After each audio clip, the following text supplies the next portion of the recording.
when we learn how to self-regulate, then we can transform the world around us instead of external stressors playing us like a marionette. Or if you pictured yourself like a chameleon, you don't want someone else's stress.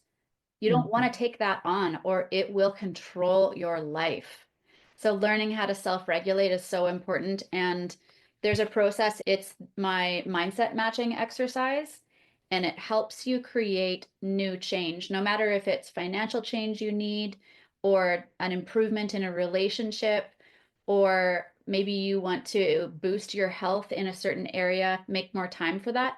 It shows you how your thought patterns and your emotional state, your physical state as well, is directly connected to the outcomes that you are able to produce in your life and how to reverse engineer problems. Welcome back, my listeners, to the Menopause Disruptor podcast. It's always such a pleasure to have you here, my listeners. And, I've said this before, it's all about disrupting the narrative, the way we think, talk, act upon, and the way we ultimately treat menopause. In today's conversation, we look at another aspect of menopause, and that is our career. At the peak of our careers, we are hitting the menopausal years, and that can have a real life-altering, career-altering trajectory. And I'm with Amy Englemark today. She is a career coach working with a lot of business leaders in both the financial sector and in healthcare, helping them manage burnout, but also career optimization. This is really a topic that explores and empowers women navigating their personal and professional journeys. I feel that career women are not just the ones who go to an office, a shop, factory, or a construction zone. The career woman is also the CEO of her own homestead. So today's conversation is truly for everyone. In our conversation, Amy will share her invaluable insights on balancing income and health, managing stress effectively, and preventing burnout, issues that many career women will face, particularly during the menopausal transition. This life stage brings unique challenges as it is, and Amy will discuss practical strategies for maintaining well-being and career satisfaction during this pivotal time, including how to set prosperous priorities and to map out what it truly means to be wealthy in a relationship, in a family, and in health, work life, home life, and not just from an income perspective, but an enriching experience perspective. Amy's expertise as an author and a public speaker offers guidance on how to navigate our careers with resilience and poise, ensuring that physical and mental well-being are prioritized along professional achievements.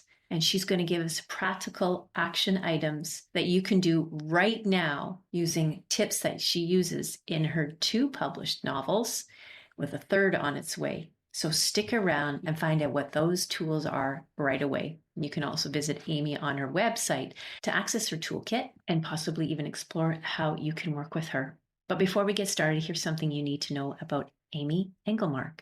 Amy is a keynote speaker, author of 2 books.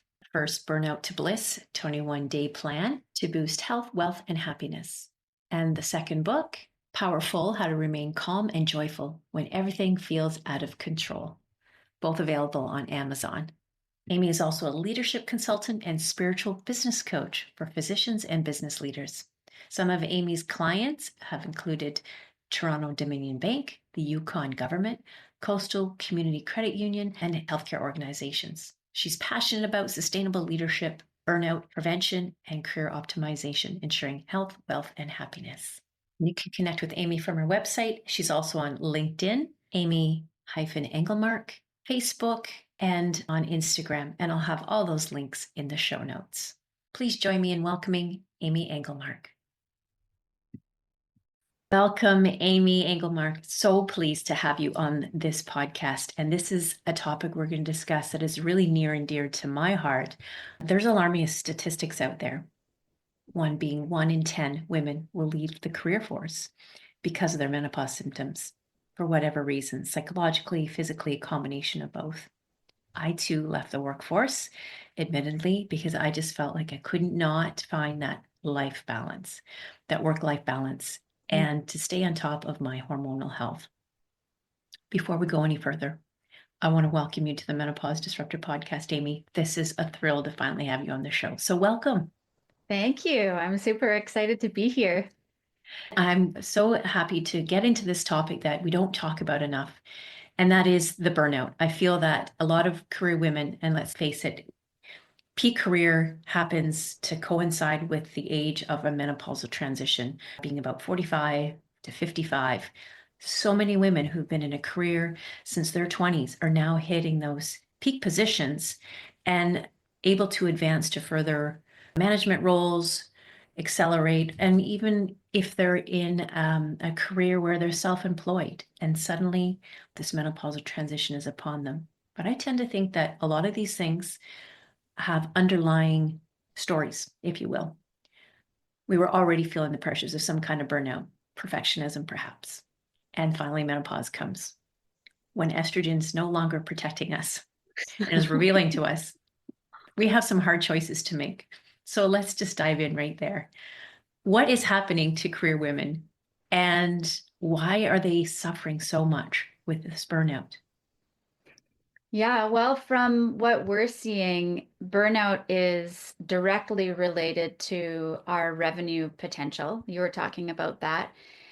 We come into this season where we're gung ho to make a difference and to use the powers that we have and the skill sets that we have to be able to um, create greater influence and impact in the workplace. And at the same time, there's external pressures happening and internal pressures. So a lot of the pressures that I see in the financial sector and healthcare sector, where I primarily focus with clients, is there's an incredible pressure that can come down from just government regulations in those two workplaces, and a very high expectation from leadership, which isn't a bad thing, but it still is one of those pressures that can create internal stress and dysregulate our emotional state and our physical health.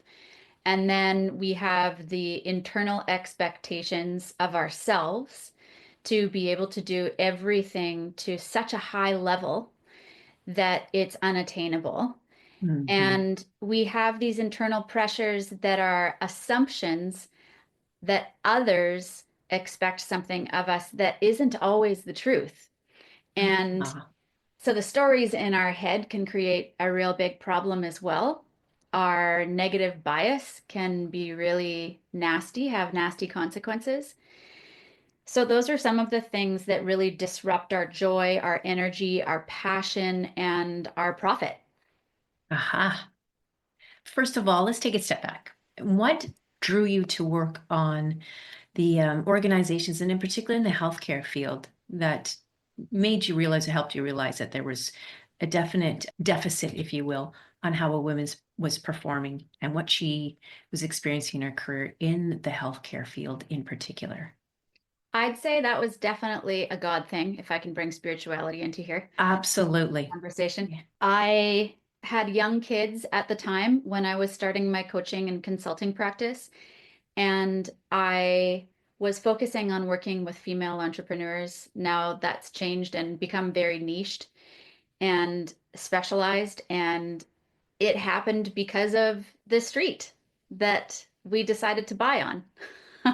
So we lived in a sailboat, moved off the sailboat when our first son was quite young, and we were not even looking for land, ended up here on this street and such a beautiful location, such a gift of a place. And that started the journey of me meeting physicians and then leaders, division heads that were not only running a clinic, but that now also responsible for retention and turnover and patient care and managing risks that were really big. Talk about high stress. So I started to see, my goodness, if healthcare leaders are proactive about avoiding burnout instead of reactive, and many of my healthcare friends would say, yeah, healthcare is not a proactive culture when it comes to that. They have a lot of wellness programs they're offering, but typically it's after the fact, after Right. burnout has already happened, because um, there's talk about pressure. They face so much pressure in the system, and it's such a high stress environment that you want to be everything for everyone. And a patient actually expects an unreasonable amount of their physician, whether it's their family doctor or a specialist. And we're all human, we make mistakes. So I'd say I was drawn to it, one, because literally where I was placed Right. geographically. And then I started to see how stress impacts marriages, how stress impacts peace of mind and strips it from us, how stress impacts diseases, and how stress can totally strip us of energy and joy and time for ourselves and literally backfires in stopping us from pursuing purposeful work. Being able to Yes. create sustainable work lives. Yes. Mhm. It's quite interesting that it's healthcare in particular. We tend to think that healthcare, like you said, has our back. They have the answers for us. When in actual fact, and these are the points I've been pressing upon my listeners, we need to take agency of our health, become educated and knowledgeable. Because not only is that expectation of the healthcare professionals to know all the answers, but then we show up and say, this is what I want. This is where I'm at in my menopause. Help me. What is happening? And so they're left to educate and guide, as well as the diagnose and prescribe. And so I can In totally 10 understand. 10 minutes, Mary Lee, 10 minutes. And in the 10 minutes, whether it's telehealth on the phone or in the office. So in 10 minutes. So in that 10 minutes of all that pressure of seeing patients day in and day out, in out of the office, and add to that if they're doing rounds at a hospital, I can totally appreciate that this burnout is real. And yet we somehow think that they have this amazing kryptonite and superheroes and they will always have the medical answers that we need, but that is not the case. No. But burnout in general, and for women in particular, are you seeing more women in the menopausal phase, a higher rise in burnout, and then the inability to balance the work with their personal lives? Thankfully, well, I would say actually right now in my private coaching practice that I'm seeing women on either end. So it's women who are maybe getting into perimenopause and women who are already done menopause. Yeah. Okay. So the women who are attracted to working with me are wanting to be proactive. They know that there's a wall ahead, they can sense it, and they don't want to hit it. Um, Mhm. or it's women who are open-minded and they're ready for like their second round of like, now that I've been through it, the menopause, I'm ready to bust through the gates with my second business or developing a new revenue stream or Yeah, working smarter and developing that sustainable work model that they didn't have when they were going through it. interesting. And as I've said before, that we enter this phase in our lives as an opportunity to reinvent ourselves, find new meaning and purpose. There's an entire shift. With the hormonal shifts comes this mindset shifts and even a shift in spirituality. Women are more likely to explore spiritual development in this latter part or the second half of their lives or birthing a second spring. It's been shared with me before as a Mm. previous guest, and I just love that. Mhm. And so it's an opportunity to step into that wisdom. I think alongside of that is that the wisdom to know we don't have all the answers. Mm. So we need to seek the guidance of a coach. And yet we don't put the same emphasis, and I'm speaking from my maybe more of a personal perspective, but we don't give enough credit to the coaches who do the work as we would any other professional, such as a lawyer or an accountant or our medical professions. Mhm. What is the hesitancy that women might be facing when Mm. they enter into that second spring and need the guidance of of a coach? Yeah. Well, what I see often, the hesitancy is this, like what you just were talking about, Mary Lee, about the real big trap that a lot of us can fall into, and I've fallen into it too, and I'm glad I did because now I'll see it in the future. The trap of self-reliance, unhealthy independence is such an honorable habit in our society. that to ask for help and say, this feels like too much for me, and I don't know the next step, and I feel overwhelmed, or I feel insecure, or I feel um, like I'm unable to fulfill all of my requirements in my leadership role. It feels like too much. Admitting that feels like you're weak sometimes. And instead of, what research tells us is that when people reach out for help, others actually view them as stronger.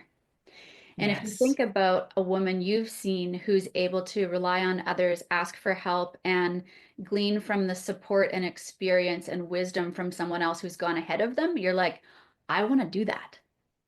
Mm. So, self-reliance and unhealthy independence definitely is something that holds people back. Also, not valuing themselves and their dreams and not believing in themselves to the degree that would help them create breakthrough and transformation. That's a big one. So often we think that confidence is needed when really it's courage and action, new strategy, and a game plan. Oh, I love that. Courage, action, a new strategy, and a game plan. Yeah, But and then, we think that we're going to achieve this next level of confidence and success and change. We're going to expedite that change because we've got all the answers. And I'm speaking from personal experience here because we've got all the answers. And what worked in the past will create breakthrough. Now it's going to bust the gates open, smash the glass ceiling, and we're going to be able to just make massive strides into the future. And the truth is that what helped in the past can never create change that's needed now because we're always walking into uncharted new territory. yes. And if somebody's gone ahead of us, I'm speaking passionately here because I've been there. And also, I'm the coach that I'm working with right now. I would not have been able to have the insight that she's given me because I've never been at this place in my professional life. And in my personal life, there's new fears and insecurities that pop up that need addressing that I need somebody objective to be able to open my eyes to. Hmm. Interesting. You're a coach and you have a coach. And I've said this before, a coach needs a coach because we're good at what we do, but we have our blinders on Yeah. and we don't see what's happening in those blind spots. And that coach has a complete 360 and can see all the things that are holding us back. Yeah, let me say one more Yeah. thing, another trap that people can fall into that stops them from expanding their impact, their income, their joy, living in alignment with their values is pride. Pride will kill progress. Oh my goodness. That's Yeah, so powerful. Let's look at this a little bit more in terms of our impact has a direct influence on our income. Unpack that for us. sure. I don't even remember saying that. I would say Made our it up. our impact directly relates to our income. Well, actually, I probably had it wrong, and that's why I needed to ask. I I wanted to think that what understand. I did say was our that burnout directly relates to our income Hmm. and our revenue capability, Okay. what we generate. Impact is tied to income. Burnout is tied to income creation. So Right. I'll focus on the burnout and how that is related to income. When I was working with a leader in PR, she was trying to do it all and didn't realize that habit of self-reliance was actually her bottleneck, was actually holding her back from expansion. And sometimes we can think, does it really matter? Is it really playing small if we choose to settle for, if we choose to stay where we're at and not grow? Mm. I think there's a big difference between telling yourself that you're happy and content and lying to yourself because you've gotten comfortable. Okay. So she had gotten comfortable, but was aware she wanted growth. So by comfortable, I mean we can become addicted to what feels safe Ah, instead of committed to what requires courage. Uh-huh. And so once she was aware of what that internal logjam sounded like, what those assumptions and those fears were telling her, and we could transform them, and she was equipped with more help and support because she expanded her money mindset and her belief about what was possible when she expanded her comfort zone and brought in help. And she was clear in her communication with her team instead of avoiding difficult conversations and trying to keep the Mm. peace. Then she saw direct revenue and profit start just flowing in naturally instead of the old way, which was pushing and striving and long work hours. We don't have to do that when we change these thought patterns and these strategies and become more willing to trust others and depend on them. So it's really a matter of becoming smarter, working smarter, not And harder, yeah, and being open, right? and being open. So when you have a client come to you, one-on-one coaching, what are the signs that they are facing burnout, whether they are aware of it or in complete denial? What are key things that we should be aware of? Mm, I would say when you keep telling yourself, I'm too busy, Okay. Yeah. that's one. It's a, we can either be committed to our excuses or committed to growth, but not Mm. both. And when I'm busy is just an excuse for, I don't know how to fit that in. I'm overwhelmed and I need help. Or the thought of becoming that successful in that area scares me. So how about I just say I'm busy instead? Or they don't even know why they're avoiding, procrastinating, or resisting. So I would say check your excuses. They're a clue. And we start believing the stories we tell ourselves if we tell ourselves the story enough. And then tune into your body and see how you feel. If your thoughts are always scattered, or you were once joyful and now you seem to be more negative, and you wake up feeling more pressured or anxious about the day, and that's Right. your constant right now, that's a sign. If you find yourself snappy and impatient and not the version of yourself that you want to be for your spouse or your kids, that's a sign. If you find yourself resorting to wine and TV and unhealthy habits like that instead of habits that actually energize you, another unhealthy habit might just be feeling good about yourself because you're always the last one to leave work when actually you're craving more time to be creative or to be with your friends. That should be reevaluated. That's a great opportunity for growth. Oh, wow. And I'm sure so many women are guilty of this in many facets of their lives, whether they have a job, a career, a position in the workplace, or even with their families. And it goes back to what we do as women is put everything else first and deny our own self-care. Yeah, And but once you realize that if you find yourself doing that, or whoever's listening, if they can connect with what we're talking about,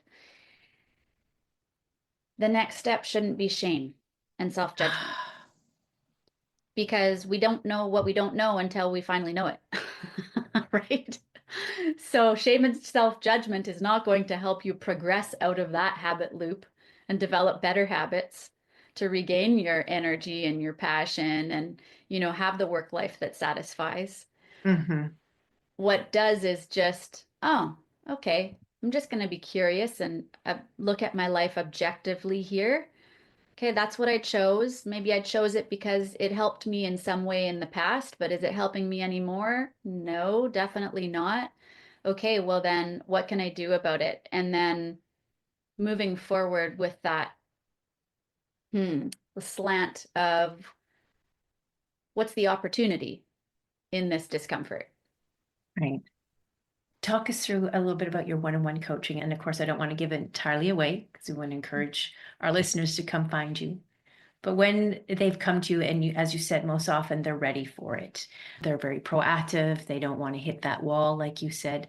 And they've come to you and realize that something has to shift, something has to change. So, what is the immediate thing that you get to work? on with them so that they can start on this new path of reinventing themselves or growing, developing a better mindset, whether it's a growth mindset, a money mindset? What are some of the first key steps to their Sure. success?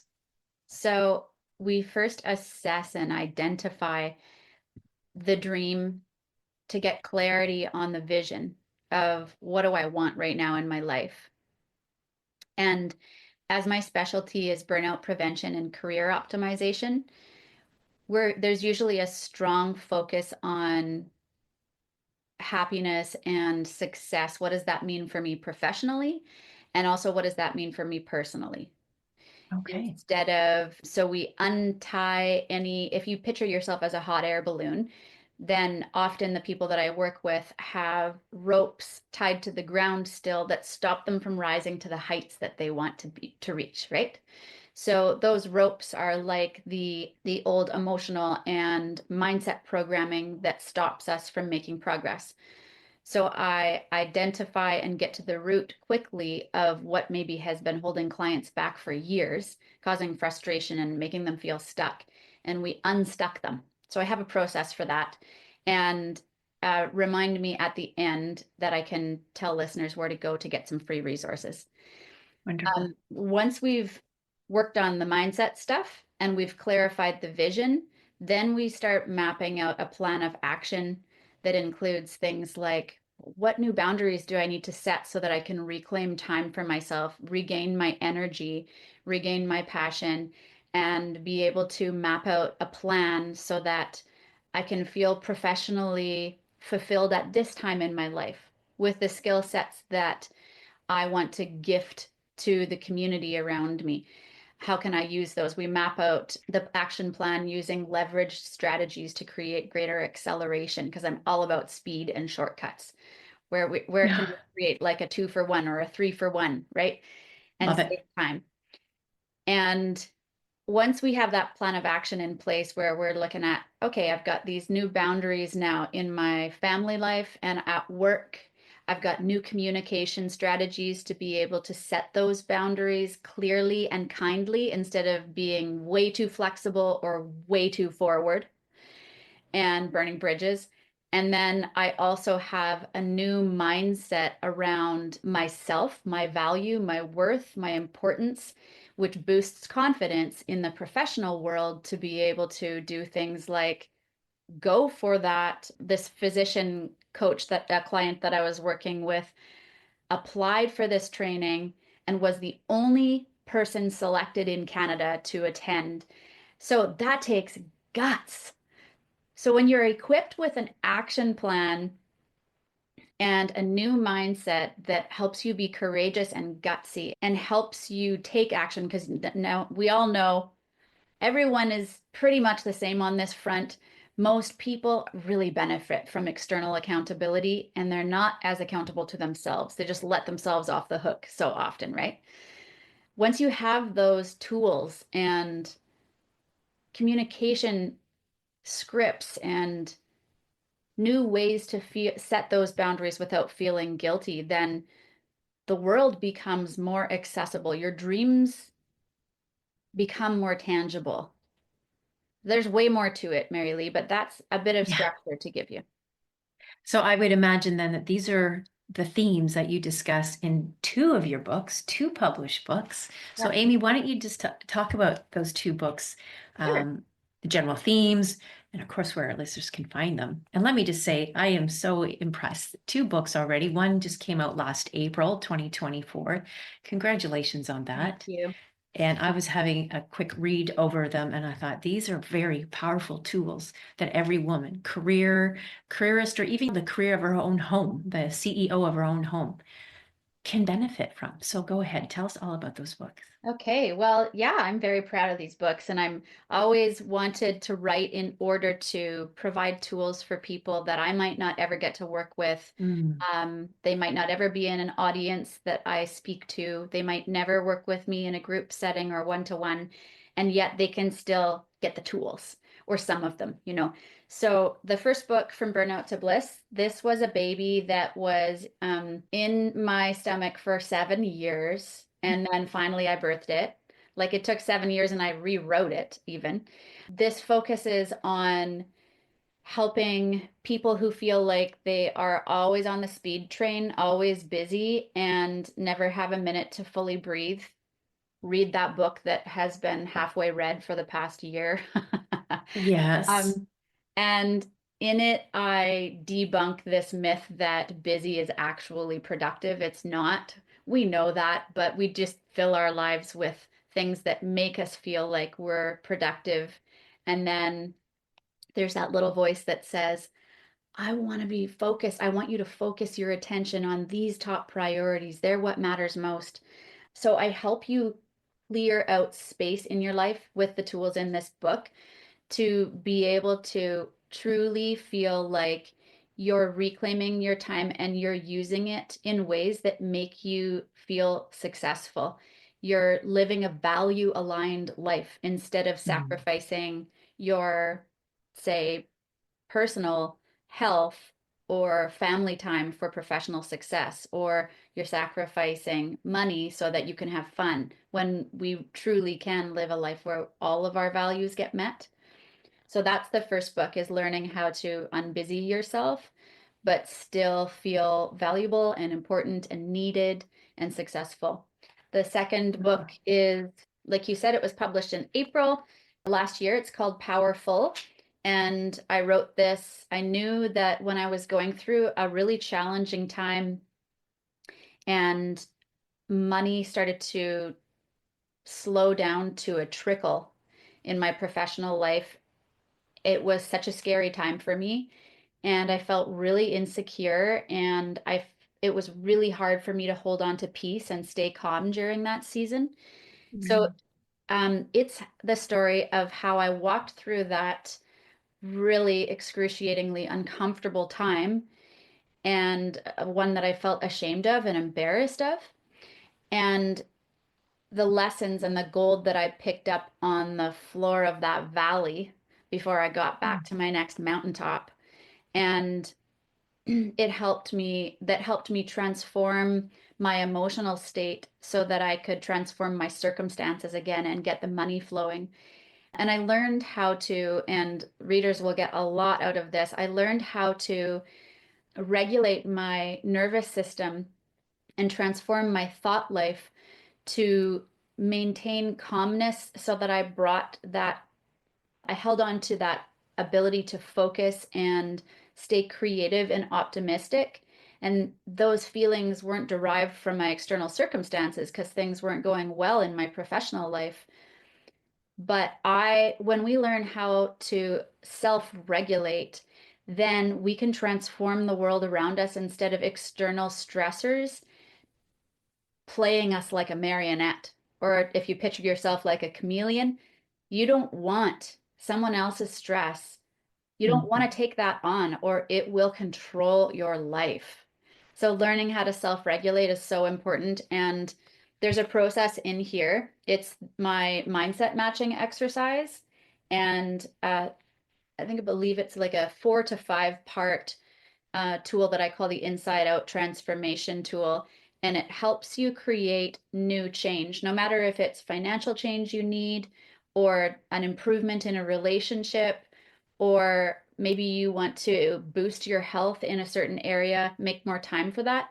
It shows you how your thought patterns and your emotional state, your physical state as well, is directly connected to the outcomes that you are able to produce in your life and how to reverse engineer problems. Fantastic. Yeah, as though thoughts and emotions are either the gateway or the obstacle for us truly having an abundant life. There's Yeah, and prosperity, health. yeah, there's different ways to do it, right? We can start with the thoughts and the emotional state in our bodies, or we can start with the action, because so often we think, well, there's no proof that new truth that I'm trying to train myself to believe. I don't see the proof in the seen world. So how Yeah. am I supposed to take action? So one way that we can bust through that fear barrier is by taking action before we fully believe the new truth, but taking aligned Okay. action with the new Okay. belief. So, for example, and I'm just playing this out in my mind, I'll use myself for an example. Okay, So great. opportunities just to say, explore, here I am, I've made this massive career transition. And I speak about this, so the listener shouldn't be all that too unfamiliar. Leaving a PR world, a very over 24 years, very go, go, go, on your toes, long hours at the beck and call of CEOs, managers, and of course, managing situations and crises and the reputation of the organization. And that is very, very demanding. And then if you work in a firm, you have more than one client one time. So burnout across the board. And they say that PR, public relations practitioners, are amongst the highest burnt out career field there is. So I left that and realigned myself with my values. And I used the Simon Sinek start with your why, being I wanted to impact the lives of other women through connections of stories, communicate, educate on information to empower them to make change. So that became my modus operandi, if you will. And now all of a sudden, I feel these opportunities are there. I envision them, but I'm not too sure because maybe it's imposter syndrome or thinking, oh, there's way too many of those guys out there already. Why would I want to play in that arena? I'm just new to this field. And yet my passion is so grandiose at times that my ideas get bigger and bolder, and then I have to rein it in. So taking the approach of put something into action that is aligned action, and then suddenly it changes an emotion or a thought within us. So one idea maybe would just be to cold call or take up a speaking engagement. What would you do in a case of a client in this situation? Well, it sounds like what you're desiring, because you've mentioned this to me before, is to speak more. Is that right? Hence why the podcast. Yeah, yeah. And so one thing that I like to do is little experiments. So what's a way that you can live the dream now? And I'm glad you're clear on your why, because you need that to fire up the action. Love that. When your rational brain would say, not safe, not safe, or your body might say, not safe, right? When we take small actions, they can be like little experiments, and we're training our body to go see them as safe. And we're not thinking this is a massive commitment, and if it doesn't work out, I have totally failed and everyone will see me and they will judge me. No, you're just saying, okay, for the next 30 days, I'm going to try this out. Or That. with this little action that I take, I'll give it a week and I'll be consistent for that week and I'll just explore what happens. And when we do that, we build up new proof. And James Clear in his book, what is that? It's on habit. Okay. um, Healthy anyways, habits. James says that we don't need any more than like we don't need 100% of the vote in order to believe Oh, that yes. something new is possible or that we are a new version. We just need more and more votes to provide proof that something is true.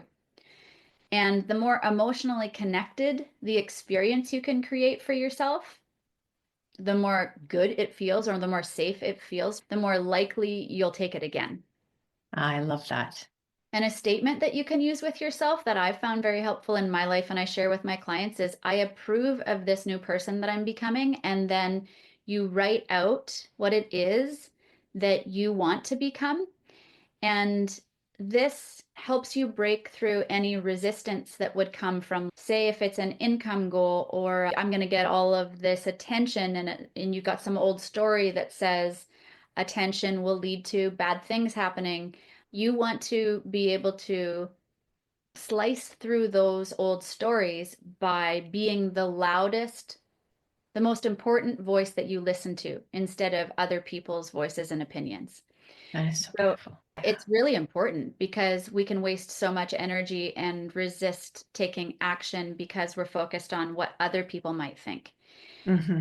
or what our mom or our dad told us was the right way to live, right? So true. So when you say, I approve of myself taking up space, being passionate about this topic, making the money that I want from it, having the lifestyle of more ease and more free time, or whatever it is, all the things that you want, make sure that you add that in after I approve of this woman that I'm becoming. Beautiful. That is such a beautiful coaching technique. Let's bridge it now to the woman who is in the menopausal transition in her career and doesn't want to be that statistic 1 in 10 to have to leave the workforce to manage the menopause, but wants to feel more empowerment. What are some of the things that she can do, actionable items? And of course, she's going to be on that speed train that you speak of in that coaching program. So she's got to stay in the workforce.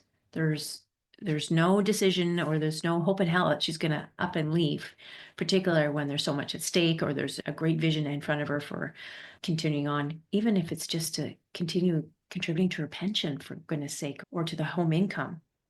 What are some of the things that she can do right away to shift, to step into that power and to recreate that story for herself so that she is listening to the loudest voice? Mm-hmm.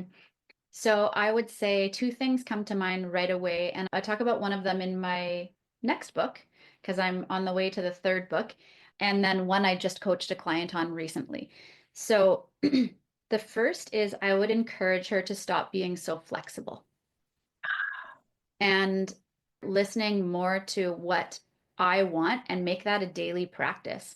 In the morning for 15 minutes, blocking out time to just assess and make time for her own thoughts and her own needs and desires, because that can be so easily put on the back burner. And it sounds so simple, but this is so powerful and will change your days and your weeks and your 2025 and your life moving forward if you'll make a daily practice of this.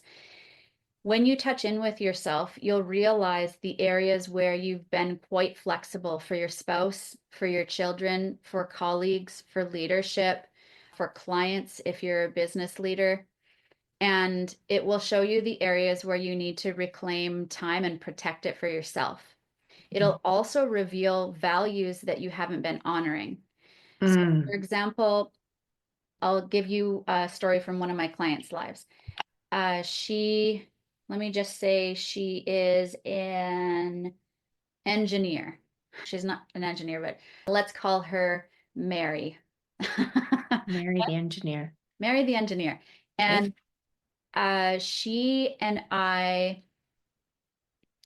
met at a party, and I quickly learned she wasn't happy in her corporate role. She was being well paid, but not surprisingly, she was being paid 25% less than other males who had similar roles.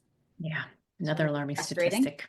Hmm. And so that was one of the things. She didn't feel valued or as respected as she wanted to be, and she wanted to have more flexibility with her time. Right. So we started, let me get back to what can they do right away.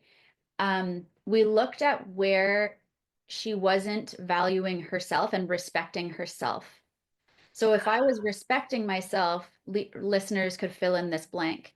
If I was respecting myself, what would I prioritize today?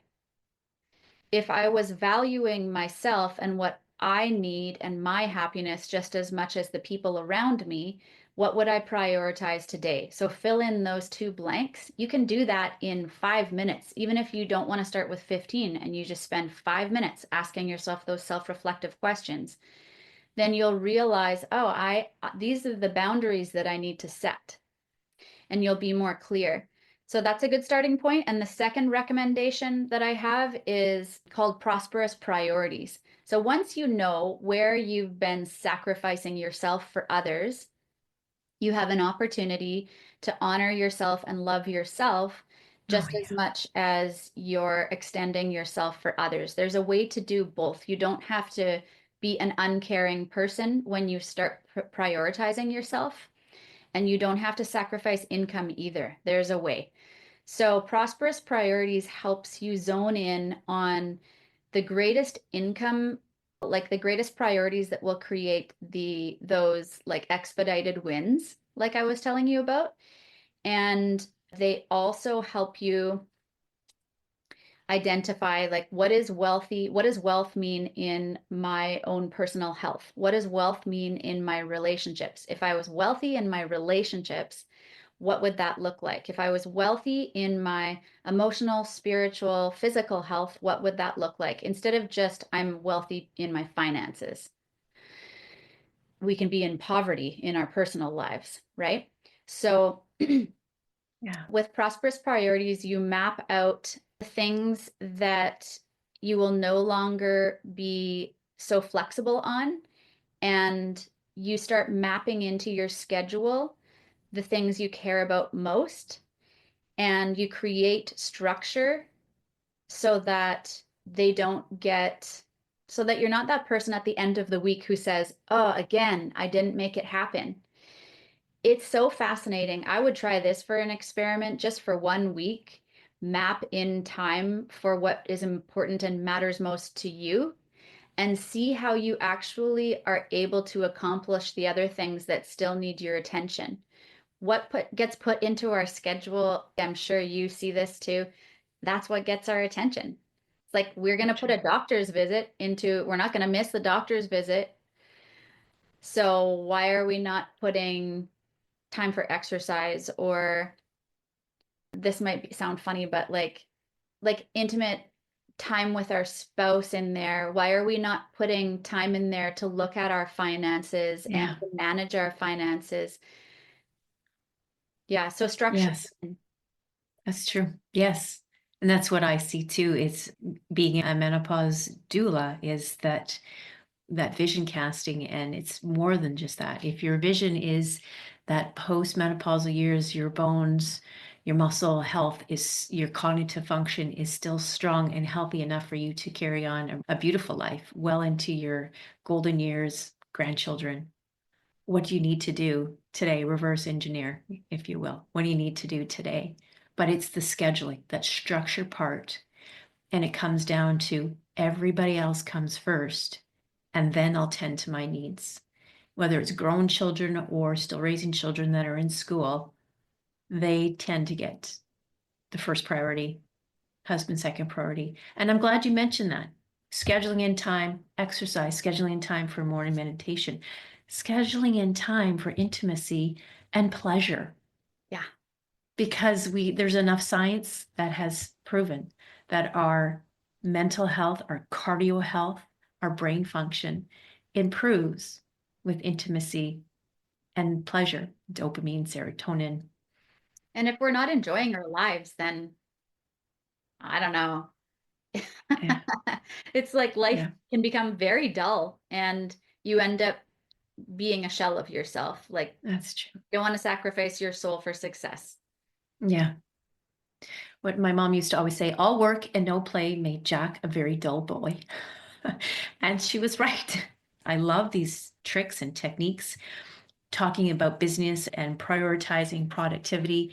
Amy, you are a speaker, an author on your third book now, and one-on-one clients. How do you fit it all in? Hmm. Well, I definitely try my best to practice what I preach. And Yeah. so I used to feel like structure and organization would kill my fire. I'm a very spontaneous person, but I've actually found that I have more freedom in my life when I do structure, and I don't give away so much of my time to things that I regret later when I'm intentional and make time to plan. So I would say I just want to send this reminder to the listeners, and it's one that I hold as a good reminder, that 10 minutes of planning has been proven to save an hour of time in our lives. Yeah. So that's how I make time. I have non-negotiables and anchors in my life that keep me securely on the ground when I'm doing so much visionary work with leaders. And I need to be founded in calmness. I need to have peace of mind. So these anchors and non-negotiables allow me to stay in control of my emotions for the most part. Of course, I'm not perfect. And also be able to quickly turn unhelpful thoughts around. And, that's from years of working with coaches, attending conferences, reading books, and then getting into action and doing the thing. So I'll leave you with that is do the thing instead of hoping, dreaming, or planning to do the thing. Just get to it. Just do it. Wow, that would be such a great acronym. Wait, I think it's taken. And do it feeling guilty. Do it feeling selfish. Yeah. Do it through those uncomfortable emotions, and you will break through the emotions and transform them. Do it messy, but just do it. Mm-hmm. Yeah, I 100% can't argue with that whatsoever because it's everything. I love the idea. I never even would have thought about that, but doing the action first and foremost to show yourself that you're safe and you can still do it and elicit an emotion. Yeah. I am very curious though about, we're going to turn it on its head a little bit.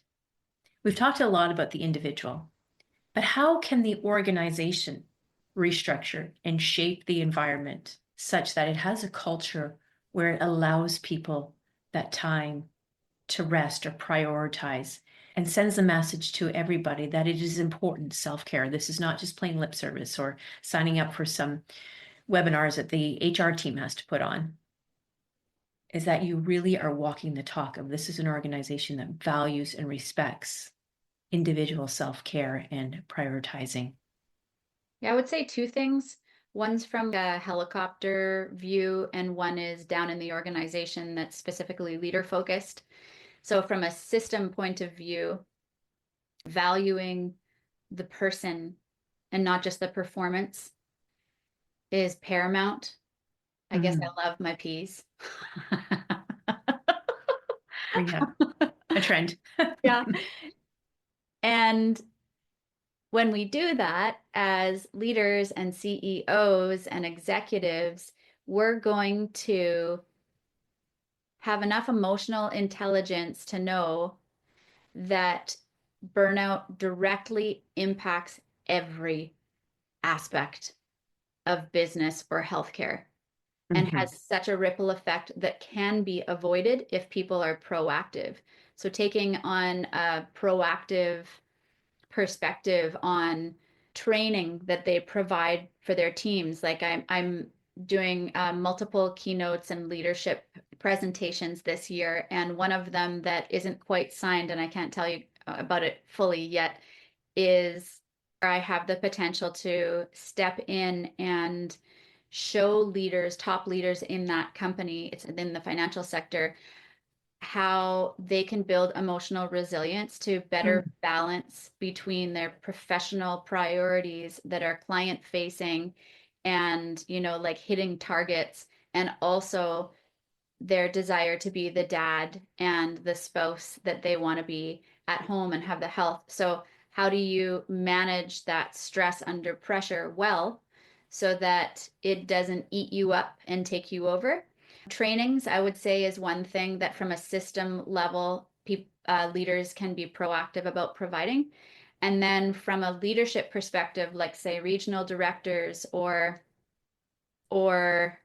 branch managers, let's say, or division directors, what they can do is they can pause. They can use self-regulation techniques in the moment and make sure that they are checking in with their people and they're making the time for their people, treating them with honor and respect, noticing body language and when someone might be walking into work and they're not doing well. And if they can, giving them that grace to say, like I was just talking with someone in banking today about this. She was saying, we need to give them grace so that they feel seen and they feel heard and valuable and they feel important.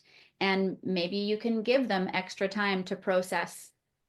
And maybe you can avoid a prolonged strain between team members by just getting curious about what's going on in their personal lives that might make them show up that way at work instead of making assumptions and tiptoeing around people and never talking about what's going on because you've already decided in your head what's going on and that's not actually what's going on. That's right. So improved communication skills would also really benefit organizations who want to be proactive to avoid health related issues that are just a part of our lives. You're speaking my language. My master's thesis was improved internal communication to improve the organizational culture. Oh And my that goodness, was, I'm sure we could have a very long conversation on this. yeah, appreciate and value your employees and tell their story. Yeah. And you're right. If we can predict the burnout, if we can predict that there are going to be times in employees' lives that they're just not going to be at their full capacity, then we can prevent it by being proactive. There's some more P's for the Yeah. peapot. But it all comes down to leadership by walking around. It really is. And Yeah, knowing your it's people. leadership understanding. Holy, they already know they have a large responsibility. They're very aware of that. They can feel the pressure from Yeah. all angles. But understanding the opportunity in the role to influence so Yeah. many people's lives for the better. Yes. Yes. And part of that is just pausing. We need to pause to be able to notice those opportunities. Oh, beautiful. Wow. We could talk at great length, Amy. This has been a tremendous episode. I'm sure there's been a lot of aha moments for the listeners. To tell our listeners where they can find you so Sure. that they Yeah. can take this one step further. Sure. So, if you're interested, if they're interested in getting my toolkits for overcoming overwhelm, you can go to amyengelmark.com. So, amyengelmark.com/powerful, and make sure there's two L's. That's the title of my book, FULL. And you can access a free resource there. And both of my books are on Amazon, so they're easy to find and purchase there. We'll get all those links in the show notes, as you said, definitely, and where they can find you, a little bit about your one-on-one coaching program and all the other work you're doing, speaking engagements, coming out with your third novel. That's impressive. Yeah, Make thanks. sure you make time for yourself too. Yes. Yeah. It's always a reminder we can all benefit from.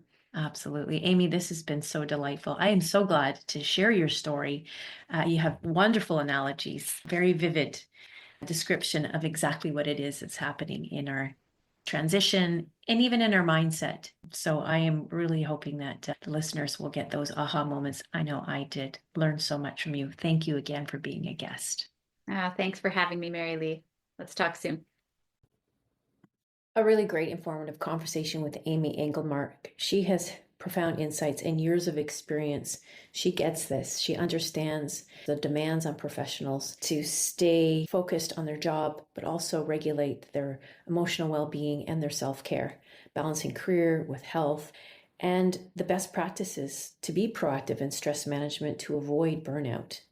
And these are the challenges that are facing so many professionals, not in just the healthcare, in the fintech industry, financial industry, but in all walks of life. Here are my key takeaways from our conversation. I'd have to say the first one is overcome self-reliance and embrace support. Don't be afraid to ask for help and recognize when you need help. That help is also in the form of a coach who acts as your mentor, a cheerleader, an accountability partner, if you will. They can be objective when you're so lost in the weeds and you have, as Amy told us, the excuses, the stories that we keep telling ourselves, self-imposed boundaries that we put up that are holding us back from really seeking the fullness of our success and our potential. In hand with that, my second takeaway is reclaiming time for yourself and for your values, prioritizing yourself, really doing the work of asking yourself what matters most, and then making time to put yourself top priority. And that goes hand in hand with my third takeaway, self-regulation, regulating your nervous system for an emotional transformation. That is learning how to remain calm in the face of adversity so you can stay focused, persistent, creative, and optimistic. And sometimes we let failure or the fear of failure, which plays on the nervous system, stand in our way I will share this quote from Napoleon Hill from Think and Grow Rich, a book that both Amy and I love, and that is failure cannot cope with persistence.